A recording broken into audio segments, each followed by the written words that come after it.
எல்லாருக்கும் வணக்கம். என் பேர் Premkumar and welcome back to the channel. And இந்த வீடியோவில் நம்ம எதை பற்றி பேச போகிறோம்னா எக்ஸ்பல்ஸை பற்றி தான் பேச போகிறோம். பட் இந்த செக்மெண்ட்டில் நம்ம வந்து சிட்டி ரைடர் வியூ பற்றி பேச போகிறோம். I'm going to talk about my experience inside the city. So இந்த வண்டி வந்து சிட்டியில் ஓட்டுறதுக்கு எப்படி இருந்தது அப்படின்றத பற்றி மட்டும்தான் இந்த வீடியோவில் பார்க்க போகிறோம். ஸோ வீடியோக்குள்ளார போகிறதுக்கு முன்னாடி ஒரு சின்ன அட்வைஸ். ஸோ நீங்கள் ஃபாஸ்ட்டாக ஓட்டுறது நீங்கள் வந்து ஃபாஸ்ட்டாக ஓட்டுறீங்க பைக். பட் ஆனால் வந்து நீங்கள் ஓட்டும்போது ஃபாஸ்ட்டாக போகிறத வந்து ஒரு ப்ரைமரி அப்ஜெக்டிவாக வைக்காதீங்க. எப்படி ஆப்ஸ்டக்கிள் வந்தால் நிறுத்தலாம் அப்படிங்கிறத மைண்டில் வச்சுட்டு ஓட்டினீங்கன்னா உங்களுக்கு பெட்டர் கண்ட்ரோல் கிடைக்கும். ஸோ இந்த அட்வைஸோட என்னோடய வீடியோ ஆரம்பிக்கிறேன். வாங்க வீடியோக்குள்ளே இருப்போம்.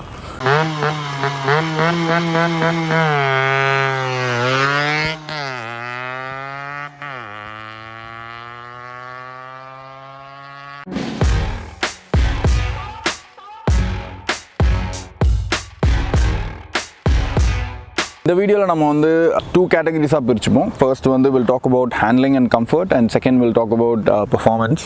ஸோ சிட்டி ரைடில் வந்து வண்டியோட ஸ்பெசிஃபிகேஷன்ஸ் அண்ட் ஃபீச்சர்ஸ் எப்படி வந்து இதை வந்து ஒரு கம்ஃபர்டபுள் ரைட் ஆக்குது, எப்படி இது வந்து ஒரு அட்வான்டேஜாக இருக்குது உங்களுக்கு. அதே நேரத்தில் சில திங்ஸ் நான் ஃபீல் பண்ண few things, what are the disadvantages which I felt as could have been improved, but அந்த இம்ப்ரூவ்மெண்ட் இல்லைன்னு ஃபீல் ஆனது, லேக் ஆனது, அதை பற்றிலாம் சொல்கிறேன்.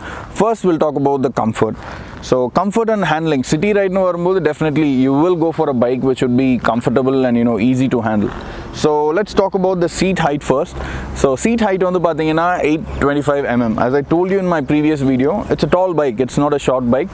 So if you're someone below 5.9 or 5.8, so please do reconsider your choice, because நீங்க வந்து சிட்டி உள்ளார வந்து பேலன்ஸ் பண்ணி நிறுத்தி ஓட்டும்போது அப்பதான் உங்களுக்கு அந்த ஸ்ட்ரகிள்ங்கிறது தெரியும். Otherwise, like I'm 6 feet tall, as I told you. எனக்கு வந்து இது ரொம்ப கம்ஃபர்டபுளான வண்டி. And again, I'll just talk about the seats padding. So I would say that after changing the padding in the upgraded version la 4-wheeler, so padding வந்து உண்மையிலே ரொம்ப நல்லா இருக்குது. எனக்கு வந்து எந்த பிரச்சனையும் இல்லை. It's really good. சிட்டி ரைடுக்கு வந்து ரொம்ப கம்ஃபர்டபுளாக இருக்குது. சீட்டு பார்க்குறதுக்கு நேரோவாக இருந்தாலும் நீங்கள் சிட்டி உள்ளார ரைட் பண்ணும்போது you have much space to move around. Adjust பண்ணி ஓட்டும்போது எந்திரிச்சு அப்படியே மாற்றி அட்ஜஸ்ட் பண்ணும்போது it's really good. I do feel that it's a very good padding. So city ride and off roading சென்ட்ரிக்காக இந்த வண்டியை பண்ணியிருக்கிறதுனால I think they have given a much thought about the padding and அதுக்கேற்ற மாதிரி மட்டுமே வந்து பேடிங்கை வந்து ரெடி பண்ணியிருக்காங்க. So I am really quite comfortable with the padding the seat. And again நீங்கள் பில்லியனை வச்சு போனாலும் அந்த பில்லியனை வந்து you actually feel that the pillion is also comfortable. நீங்க வந்து இந்த padding வந்து குறைய சொல்ல முடியாது city rides. There are some disadvantages, but not in city ride. I'll talk about this in a different video, but however for city ride we'll just talk about just the city ride alone. So as I told you, it's really good, comfortable. And foot pegs பாத்தீங்கன்னா food pegs வந்து கரெக்டான பொசிஷனில் இருக்குது. Like ஒரு upright position, handle parse நல்லா வைடாக கொடுத்து ஒரு upright position இருக்குது. ஃபுட் பெக்ஸ் வந்து ரொம்ப டக்டுனா இல்லாமலையும் ரொம்ப ஃபார்வர்டாக இல்லாமலையும் ஒரு மாதிரி லைட்டாக டக்குன்னு பண்ணி கொடுத்துருக்கறதுனால யூ ஃபீல் த கண்ட்ரோல். நீங்கள் வந்து கண்ட்ரோலில் இருக்கிற மாதிரி உங்களுக்கு ஒரு நல்ல ஃபீல் கொடுக்குது. So that's one thing I really like about the bike. நான் வந்து மெயினாக பேசணும்னு நினைக்கிறத வந்து பார்த்தீங்கன்னா இந்த suspension and the tire size. So up front you get 21-inch wheels with 90 by 91 section. So that is the tire size. It's a tube tire. And disc vandu pathina it's a single channel ABS. You'd be getting 276 mm pedal disc at the front and 220 mm pedal disc at the back. And ஃப்ரண்ட்டில் மட்டும்தான் ABS, பேக்கில் ABS கிடையாது. வண்டியோட ஹைட்டுக்கு ஏற்ற மாதிரி டயரை கொடுத்துருக்காங்கன்னு தான் நான் சொல்லுவேன். So though the trail length is long, but still you feel that நீங்கள் டிராஃபிக்கில் வர போட்டு நேவிகேட் பண்ணி போகும்போது it really feels comfortable. நீங்கள் வந்து ஒரு ஈஸ் வந்து நல்லாவே தெரியுது. ரொம்ப நிம்பிளாக இருக்குது. நம்ம வந்து navigating through the traffic is really good. So the suspension travel is 190 mm, which is the highest in this segment. So again, in the off-roading in the segment there are no other bikes to be compared. There are few, but we cannot compare that with this. but still I think that the suspension travel is really it's I would say that it's one of the best thing. You can actually feel the suspension in bad roads. Now ஒரு சின்ன video ஒன்று போடுறேன். when I'm talking I'll just you can see that நீங்கள் ரோட்ல போயிட்டே இருக்கும்போது when it's நீங்கள் வந்து டிராஃபிக்ல மாட்டிட்டீங்க, but you can நீங்கள் வந்து லெஃப்ட்ல போயிடலாம், லெஃப்ட்ல வந்து இடம் இருக்கு, ரோட் நல்லா இருந்தாலும் லெஃப்ட்ல போயிடலாம் அப்படின்னும்போது you can comfortably move and you can just carry on. நீங்கள் அந்த சஸ்பென்ஷனோட ஃபீல் வந்து you actually don't feel it on your shoulders. It's really really comfortable, and yes, the tire size actually helps it a lot, and it gives you that that upright posture and the feel irukku that you are in control. So that's one thing which is actually good. And talking about the braking performance, I would say that for city ride it's really good. So it does, I mean, I would say that the braking is good enough. You can actually get the bike to a stop, I mean, whenever required, but you have to use the rear brake as well. Neenga rear braking use pannum, but top speed la pogumbodhu, but still I feel that they have done a very good job. Disc brake, ABS works really good. And talking about the ground clearance vandu pathina they have given 220 mm of ground clearance. It's really really good. Seriously, நீங்கள் வந்து of road பண்ணுற, நான் வந்து இது வரைக்கும் of road பண்ணல, நான் வெறும் traffic and few short rides மட்டும்தான் போயிருக்கேன். பட் இந்த கிரவுண்ட் கிளியரன்ஸ் வந்து it really really helps, because நான் அதர் பைக்ஸ் வச்சுட்டு இருக்கும்போது எங்கேயாச்சும் ஒரு டால் ஸ்பீட் பிரேக்கர் ஆர் ஒரு பேட் ரோட்ஸில் போகும்போது ஏதாச்சும் திடீர்னு ஒரு மேடு இருந்ததுன்னா டெஃபினெட்லி அது வந்து ஹிட் ஆகும்போது எனக்கு ஒரு மாதிரி கஷ்டமாக இருக்கும். பட் இந்த பைக்கில் நம்ம அதை பற்றி ஃபீல் பண்ணவே தேவையே கிடையாது. You can just move on. நீங்கள் த்ராட்டில் ஓப்பன் பண்ணிவிட்டு போயிட்டே இருக்கலாம். அது கேட்குறது அது மட்டும்தான். This is one of the main thing, like it's this bike actually stands out. நீங்கள் ஆஃப் ரோடிங் எடுத்துகிட்டு போனாலும் பேட் ரோட்ஸில் போகும்போது அந்த இது படாமல், கீழே இருக்கிறது எதுவும் மேலே படாமல் இருக்குது. It's very good advantage, I would say. And yes, talking about the suspension at the back suspension vandu you have 170 mm travel. I would say that back suspension is one of the softest suspension I've ever come across in any bike. So in the segment la mattum illama back suspension unmele romba soft ah irukku. I would say it's okay for city ride, but I would prefer that they would have gone ninga konjam vandu if the suspension would have been on the firmer side, கொஞ்சம் ஃபேமாக இருந்ததுன்னா நல்லா இருக்கும்னு தோணுது. Reason என்னன்னு கேட்டிங்கன்னா, ஒரு average ஸ்பீடில் நீங்கள் வந்து போகும்போது சடனாக வந்து ஏதாச்சும் அப்டக்கிள் வருது, I mean bad roads potholes hit பண்ணும்போது, so you too feel that the pillion feels actually like the impact. So அந்த இதை வந்து they could have made a little better. Suspension the back suspension should have been, a little on the firmer side, would have really made this bike stand out for all purpose. So I would tell you the disadvantage of the softer suspension in another video, because in city ride you actually don't feel that the suspension is on the softer side. Again, talking about the back setup, so I already told you that it was a 38 teeth sprocket, and they've made it 45 teeth. Again, it's for the performance sake. We'll talk about it a little later. But coming to the tire, back la vandu ungalku vandu pathina 120 by 80 and 18-inch wheel. So this tire is really comfortable. Back la vandu ABS kediyadu, front la mattum standard ABS. It's not switchable or anything. But ABS illama brake adikumbodhu அந்த skid இருக்கும். அது வந்து நீங்கள் வந்து you have to get used to it. நீங்கள் dual channel ABS வச்சிருந்த bike வச்சுட்டு இதை வச்சுருந்தீங்கன்னா you will get to know the difference. எனக்கு வந்து எதுவும் டிஸ்அட்வான்டேஜாக தெரியல. And again, talking about the turning radius, நீங்கள் மற்ற வண்டியை கம்பேர் பண்ணும்போது the turning radius is a little on the higher side, I would say. நீங்கள் U-turn ஏதாவது பண்ணணும்னா you do feel that it's a long bike. நீங்கள் வந்து உங்களுக்கு வந்து அது ஃபீல் ஆக ஆரம்பிக்கும். So again, I wouldn't say it's uncomfortable or anything, but again, நீங்க வந்து U-turn பண்ணும்போதோ இல்லை turning, it shouldn't be a problem. It is not a problem. So handling wise, I really love the bike, because it's really really good to handle. No complaints, nothing. The handlebar is set at the right position. நிறைய பேர் complaint பண்ணுறாங்க city ரைட்ஸுக்கு வந்து it could have been a little taller, but I feel that for city rides as a stock bike, I do feel that this is a very good setup, and as I told you, it just makes you feel easy, like the ease is felt when you're just riding it inside the city.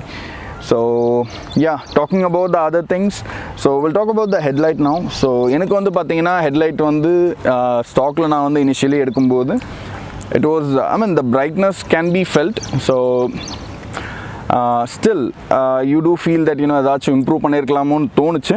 அதனால் நான் என்ன பண்ணேன், focus வந்து எனக்கு projection வந்து ரொம்ப லாங்கில் இருக்குது, அதனால் ஃபோக்கஸ் வந்து மாற்ற சொல்லி நான் கேட்டேன் ஃபர்ஸ்ட் சர்வீஸ் கொடுக்கும்போது. ஸோ எஸ், அதை மாற்றி கொடுத்தாங்க. Now I feel a little better. For city ride I don't think there is anything you can just add it. I mean அந்த fog lightsலாம் ஆட் பண்ணுறது, auxiliary lights ஆட் பண்ணுறது அவசியம் இல்லைன்னு தான் நான் நினைக்கிறேன். For city ride it's really good. You do feel that the knuckle guards are little flimsy, so that can be felt, but still yeah, there are so many aftermarket accessories available, so you can go for that if you are into hardcore off-roading or touring. Rearview mirrors பார்த்தீங்கன்னா city ரைடுக்கு ஓகேன்னு தான் சொல்லுவேன். when you take it on long rides you do feel that it could have been a little better. ஏன்னா நீங்கள் வந்து long rides போகும்போது all the time you won't be relaxed like you're riding in city. you do like கொஞ்சம் வந்து அந்த shoulder கொஞ்சம் is பண்ணி ஓட்டணும்னு நினைப்பீங்க. ஸோ அப்போ வந்து பார்த்தீங்கன்னா you have to look into the mirror. If you have a broad shoulder you will actually know what I'm saying. So again, talking about the switch gears, I mean switches, so everything works fine. The trigger style pass light actually is a very good improvement, and then the turn indicators வந்து beginningல வந்து உங்களுக்கு கொஞ்சம் uneasyயா இருக்கும், like you do feel that பழைய மாதிரி இருந்தா நல்லா இருக்கும், but as you ride it the switches வந்து கொஞ்சம் ஃப்ரீ ஆகிறது நீங்க ஃபீல் பண்ண முடியும், and you'll get quite comfortable with that, and உங்களுக்கே வந்து இது வந்து பிடிச்சிரும். ஸோ எனக்கும் அப்படி தான் இருந்தது, ஆரம்பத்தில் கொஞ்சம் ஒரு மாதிரியாக தான் இருந்தது, but still I started liking it now. And first service முடிச்சதுக்கு அப்புறமேல எனக்கு இந்த சைட் ஸ்விட்ச் கியர் மாற்றுற மாதிரி ஆயிடுச்சு. ரீசன் என்னன்னு கேட்டிங்கன்னா செல்ஃப் ஸ்டார்டர் ஒர்க் ஆகலை. ஸோ சர்வீஸுக்கு நான் மறுபடியும் வந்து ஹீரோ ஷோரூமுக்கு எடுத்துகிட்டு போயிட்டு அவங்கள கேட்டேன், வாரண்டியில் க்ளைம் பண்ணி இது ஃபுல் செட் மாற்றி கொடுத்துட்டாங்க. Talking about the performance, so this is a 199.6 cc oil cooled engine with 4 valve. Again, yeah, 4 valve. It produces 19.1 PS power at 8,500 RPM and 17.35 Newton meters of torque at 6,500 RPM. So it's a 5-speed gearbox, and as I told you in the first video, they have changed the gearing ratios. So இதில் வந்து இப்போ வந்து பார்த்தீங்கன்னா 2nd, 4th and 5th has a really tall ratio. So நீங்கள் வந்து இப்போ வந்து city உள்ளார ஓட்டும்போது நீங்கள் வந்து கியர் மாற்றி போடணும்னு அவசியம் இல்லை. ஃபார் எக்ஸாம்பிள் இப்போ நான் ஓட்டிகிட்டு வரும்போது கூட சிட்டி உள்ளார தான் ஓட்டிகிட்டு வந்தேன். I was like driving around 42, 43 அந்த ரேஞ்சிலே தான் வந்தேன், but I was in 4th gear. So அந்த 4வது கியர்லேயே வச்சுக்கிட்டு நீங்கள் வந்து சிட்டியில் சுற்றலாம், ஒன்றும் பிரச்சனை இருக்காது. கியரை வந்து அடிக்கடி மாற்ற வேண்டிய அவசியம் இருக்காது. அண்ட் 2nd கியர் வந்து டாலாக வந்து கொடுத்துருக்கிற ரீசன் பேசிக்லி ஃபார் ஆஃப்ரோடிங்கில் வந்து நீங்கள் வந்து மாற்றி கியர் போடக்கூடாது. அந்த second gear is really tall. You can actually like நீங்கள் ஏதாச்சும் நீங்கள் ஓவர்டேக் பண்ணும்போது you can actually feel that the 2nd gear has been improved a lot. இது வந்து உண்மையிலேயே வந்து ஒரு அப்ரிஷியேட் பண்ண வேண்டிய விஷயம், பிகாஸ் நான் சொன்ன மாதிரி that ease comes with comfort and performance again. So அந்த கம்ஃபர்ட்டில் வந்து நீங்கள் வந்து அந்த பர்ஃபார்மன்ஸ் இருக்கும்போது it makes it really pleasant, and you enjoy the riding. உங்களுக்கு வந்து பைக்ஸில் வந்து கம்ஃபர்ட் மட்டும் இருந்தால் போதாது, you need some kind of performance when you need, and இந்த பைக்கில் வந்து changing that gear ratios actually help. ஈஸுங்கிறது எனக்கு ரொம்பவே இந்த வண்டியில் வந்து உண்மையிலே ரொம்ப பிடிச்சிருந்தது. ஒரு 25 கிலோமீட்டர்ஸ் போக வேண்டியது இருந்தது. ஸோ ப்ரீவியஸ்லி நாங்கள் என்ன பண்ணுவோம், 25 கிலோமீட்டராக சிட்டி உள்ளாரன்னும் போது we just கொஞ்சம் டே டைம்லன்னும் போது around if it's day time, like traffic ஹையாக இருக்கிற time, or if it's in the evening it gets really irritating, so we take the car. So but ஆனால் அன்றைக்கி இந்த வண்டியை எடுத்துகிட்டு போயிட்டு வந்தோம். I think it was yesterday. I really liked it because போனதும் தெரியல வந்ததும் தெரியல, போயிட்டு ஈஸியாக வந்துட்டோம். So that is one thing I really loved about the bike. The low end and the mid end is really amazing. Seriously சூப்பராக இருக்குது. I don't have any complaints about the bike coming to performance or comfort within the city, but I do have few concerns, like நான் feel பண்ணுறது என்னன்னா they could have improved few things. For example, the best example would be the braking performance. So braking வந்து நல்லா இருக்கு, உண்மையிலே நல்லா இருக்கு. I don't have any complaints inside the city, but I do feel that there could have been a little improvement in braking section, because long rides ஏதாச்சும் எடுத்துகிட்டு போகும்போது நீங்கள் வந்து you will feel that braking கொஞ்சம் பெட்டராக இருந்திருக்கலாம். So I'll be making a different video for long rides, and I'll also be doing a touring video as well. So we'll talk about these things later. So எனக்கு வந்து என்னெல்லாம் வந்து explain பண்ணணும்னு நினச்சனோ பண்ணிட்டேன். Again I will say that தோ it's comfortable, உங்களோட ஹைட்டுக்கு ஏற்ற மாதிரி உங்களோட பர்பஸுக்கு ஏற்ற மாதிரி நீங்கள் வந்து செக் பண்ணி வாங்குங்க. Please consider all these things because inside the city it's not going to be about pleasure of riding all the time.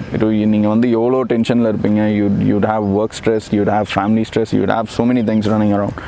And yes, and among that carrying this carrying another stress like making a wrong decision, I don't think that is worth your money. So please do consider, if you're a shorter rider, please do consider your option very well, explore other options and yes, make a good decision. So efficiency நான் சொன்ன மாதிரி 42 to 45 தான் city உள்ளார ஓட்டும்போது எனக்கு அதுதான் கிடைக்குது.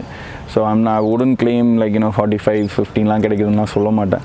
Around 40 because நம்ம எப்போதுமே வந்து ஸ்லோவாக ஓட்ட போகிறது இல்லை.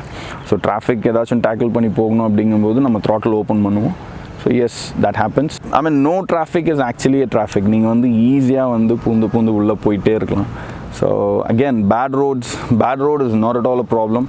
You can conquer the bad roads with confidence because this, as I told you, it gives you that ease and the comfort on the மேலே நீங்கள் உட்காரும்போது you feel that the bike is set at a taller height. When somebody நீங்கள் வந்து யாராச்சும் வந்து உங்களை overtake பண்ணி போகிறாங்க or you're overtaking someone, you have that confidence that it's set at a higher level. And the power and performance when you're overtaking someone actually inspires confidence. நீங்கள் வந்து இன்னும் நல்லா ஓட்டலாம் அப்படிங்கிற ஒரு கான்ஃபிடென்ஸ் வந்து அது கொடுக்குது. So I would say that they have done a very good job considering the city riders and also being off-road centric.